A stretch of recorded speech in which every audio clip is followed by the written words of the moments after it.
వెదకటానికి ఇక నేల లేదు. ఎదుటనున్నది ఎన్నో యోజనాల సముద్రం.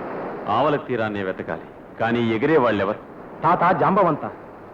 త్రివిక్రమావతార కాలంలో 3 అడుగులతో ప్రపంచాన్ని ఆక్రమించిన విష్ణుమూర్తినే ప్రదక్షిణం చేశావే, నీకీ సముద్రం ఒక లెక్క.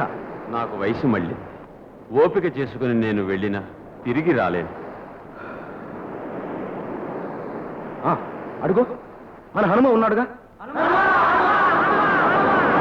హనుమ హనుమ అబ్ది లంఘించు. ఆవలి తీరాన సీతమ్మ జాడలు తీ.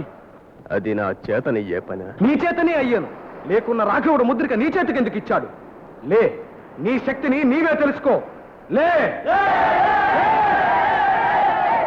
శ్రీఆంజనేయం ప్రసన్నాంజనేయం ప్రభాదివ్యకాయం ప్రకీర్తిప్రదాయం భజే వాయుపుత్రం భజే వానగాత్రం భజేహం పవిత్రం భజే సూర్యమిత్రం భజే రుద్రరూపం భజేహం భజేహం భజేహం భజేహం భజేహం.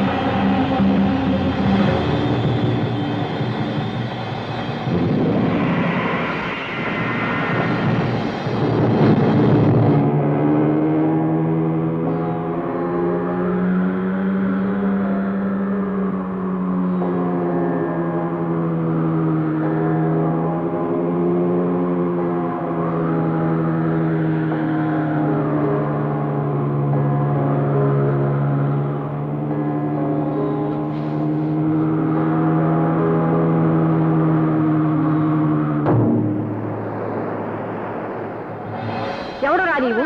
ఈ లంకిని తప్పించుకుని లంకలోకి పోచూచేవు.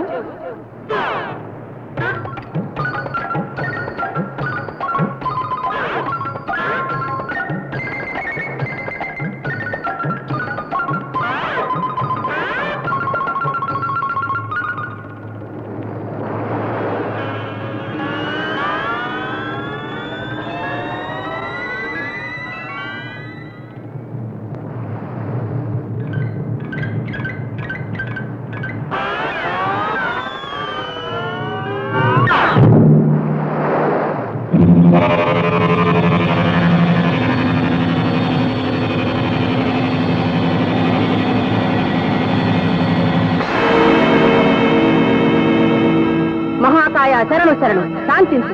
నీకోసమే యుగయుగాలుగా ఎదురు చూస్తున్నాను. అవును, ఏనాడు ఒక వానర వీరుడి చేతిలో నాకు అపజయం కలుగుతుందో ఆనాడే నాకు దాస్య విముక్తి కలిగేనని బ్రహ్మదేవుడు వరమిచ్చాడు. వెళ్ళు, నిరాటంకంగా లంకలో ప్రవేశించు, నీకు విజయం సిద్ధిస్తుంది.